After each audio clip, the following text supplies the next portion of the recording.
We're at part 3 of the Super Metroid playthrough, and now we are exiting Kraid's lair to go into Norfair. Let's go to the right. Realize I'm going the wrong way. No, I'm not. I'm actually going the right way. Huzzah! Flashbacks from a previous playthrough? Yeah.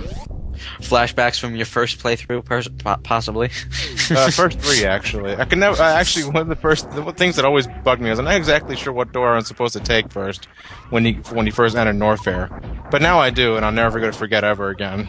Let's I say that now. Let's get rid of health for some missiles. I don't know. Samus fucking badass. Willing to take a dip into the lava just to increase your ammunition.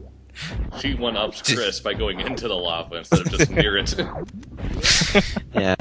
Well, then again, Samus has a fucking power suit that absorbs heat. Of course, for some reason, there are now 2 types of lava. One that you can swim in, and one that you can swim in but does significantly more damage no matter what suit you're wearing. Well, I think I found out recently that I think that the second type is acid. It's not exactly lava. It does look less bubbly. Yeah. That's the only difference. It's Gemini Man Stage. What? It's made of gooey bubbles. What are you talking about? Yeah, that's what Gemini Stage is pretty much made of. Gemini Man's stage was made of sparkly gems. And what does using the wall jump get us this time? Missiles. But there's something else. Shoot down here to activate a platform that I'm not activating at the moment. Shoot down, goddammit. There you go. I was about to say I didn't know this was here, but that platform reminded me. Yes, I did know this was here. I got this. Okay. Sure you did, Lewis. Sure you did. Actually, I did. It's up to date. Completely by fucking accident, because I shot a random blast in the right direction. Which is how I got most of the power-ups before I got the X-ray visor. But, yeah. Lava seahorses must die.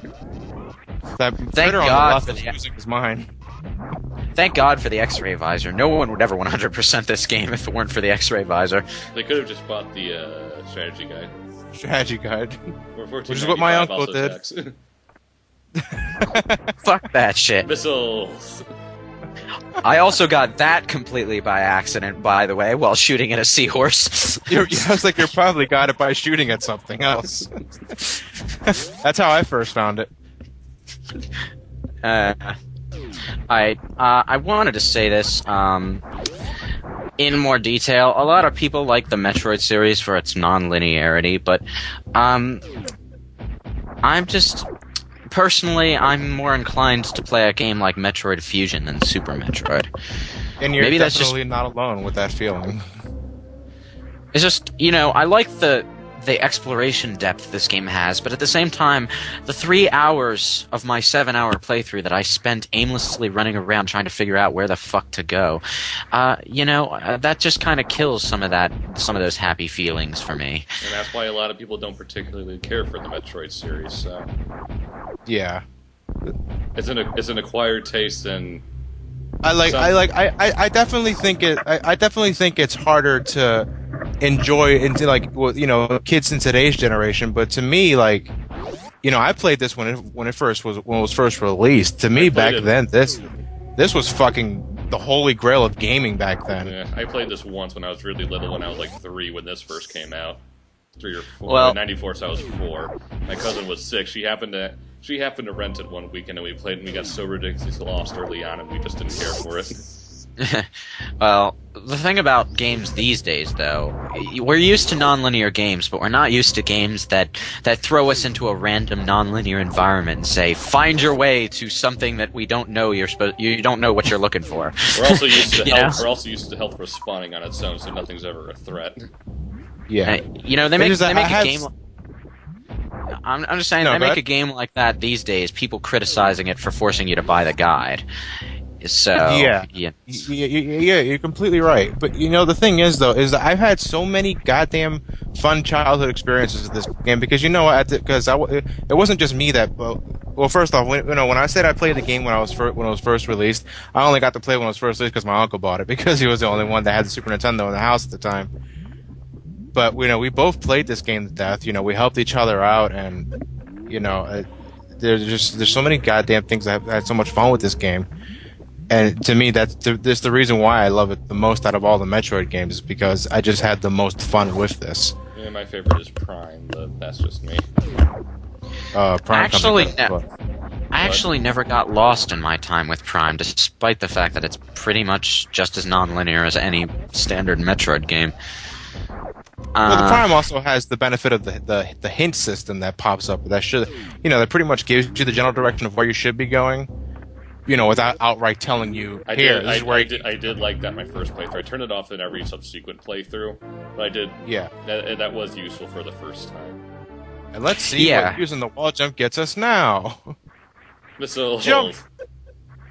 It gets you a spike up the ass. Grapple beam? What the fuck is that?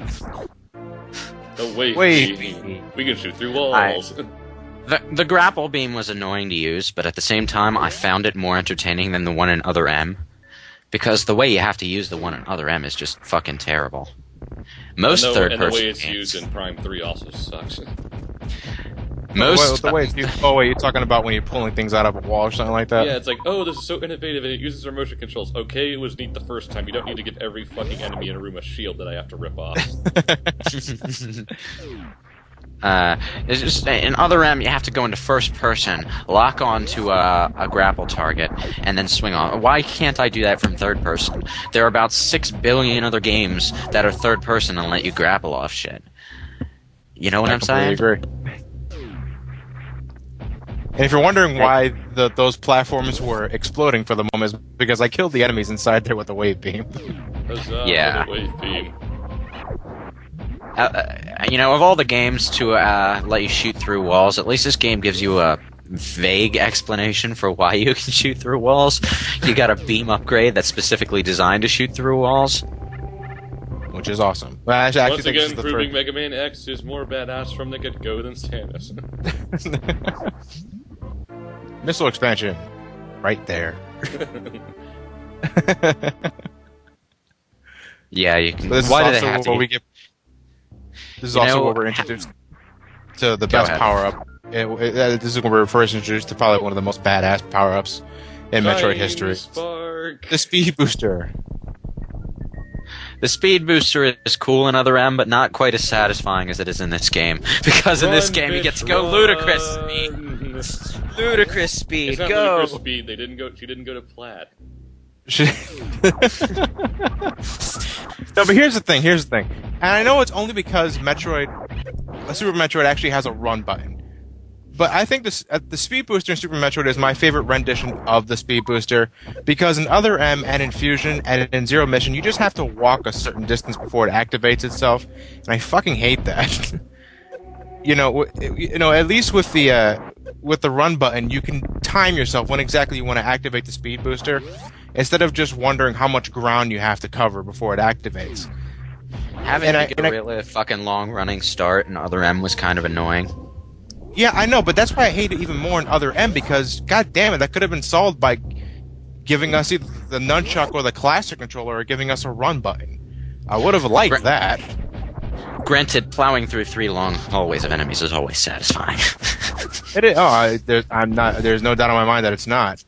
I just, there's a lot of things that piss me off over just because of the fact that we're only allowed to use the fucking Wiimote in Other M.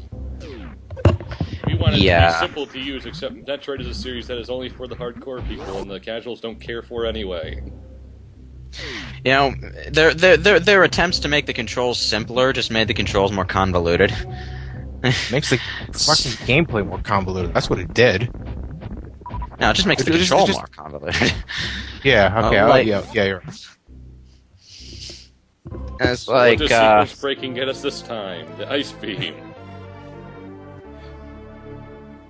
Wait, that was a sequence break? What? No, it was not so much sequence breaking, because you could either enter through from the bottom or from the top. I just either way, what you came into this room for in the first place was the ice beam. You just took a really fucking long shortcut. There you go. That's the way you're supposed to come through. I just went through the other way because I'm awesome. Maybe. Because it took longer. I say that with a question mark at the end. That's why I called it a really fucking long shortcut. It takes longer to go up that way than it does to go the normal way. No, that was Sequence breaking that was just for me the fucking, win. that was just me fucking up. Sequence breaking for the win, I guess. Question mark? Okay. I think we're just about done here for now for Norfair. I think they actually the ice beam is the last thing we'll get for now. Obviously, we'll be coming back here later to get more goodies. Technically, Norfair is the last of the 4 main areas, right? Not counting, Well, like, Mother all Brain's hideout. This is Ridley's place, right? Yeah, Ridley's lair is in North. Yeah, you're right. And it's not technically part of the Norfair map data, which kind of annoyed me. So I want Spark. Fail. Not in the right direction. Not quite the wing cannot, smash. Not for the quite love the of me, wing. use it. I cannot, for the love of me, use it to go horizontal. Not quite the wing smash, eh? Wait, you can No, go it's not horizontal? Yeah, You can go horizontal with a You see- shine spark in this game? That's how fucking cryptic it is. If Lewis had to question his existence in the first place. But why would you want to? You can just motherfucking long jump with the speed boost and you go for fucking ever. Yeah, I admit that looks cool, especially when you got the space jump. But there's just something about tackling an enemy at 300 miles per hour with your shoulder. Yeah, football tackling with your massive shoulder pad at 300 miles an hour while glowing with radiative energy. Okay. Might be useful before you get the screw attack. When you have the screw attack, it's kind of redundant. This is also the only Metroid game where the Shine Spark actually costs health to use. You gain time by abusing the ceiling and lost time by getting digested twice. Twice. And I think it's not over that. Yeah, there we go. I got it a third fucking time. Hey, John, I thought you were awesome. You could just go.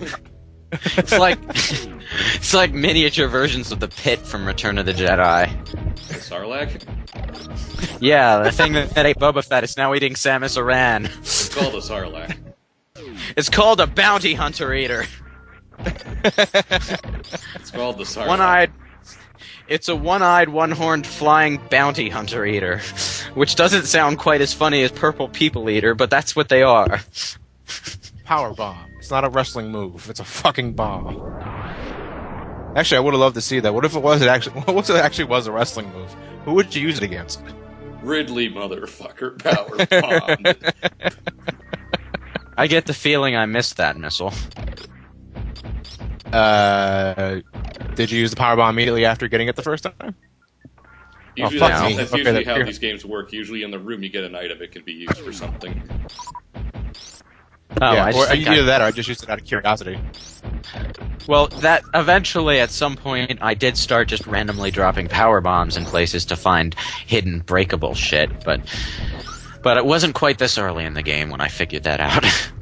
And At this now we point, can I was open yellow doors because we have the power bomb. at this point I think I was still trying to be a pack rat with my ammo count. Why? No, I don't think you never. You'll always have enough ammunition for everything, except maybe you'll probably run low on super missiles every now and then, but you should never run low on missiles. Power bomb. I totally would have thought to drop through one of the things that eats me. That was obvious. It can't glitch. Glitch. Fail more, John. Fail more. Glitch. Let me abuse you, game. Why aren't you letting me move even faster? Why won't you let me be awesome? Because you're not John. YouTube's frame rates are breaking the fifth wall and actually affecting the game you're recording before you upload it to YouTube. Wait, that's the fifth wall? Yeah, the fourth wall is the wall between the viewer and the thing being viewed. The fifth wall is the wall between recording and thing being and place recording is uploaded to. So it could fucking time travel. Damn, I don't even past want YouTube. I'll give a free internet cookie to whoever can guess what the sixth wall is. Wee. You can go inside your ship? Yeah, it refills all of your energy and ammo. I did not know that. And How now was you I supposed know. In Metroid Prime, they gave you a tutorial message saying you could do that.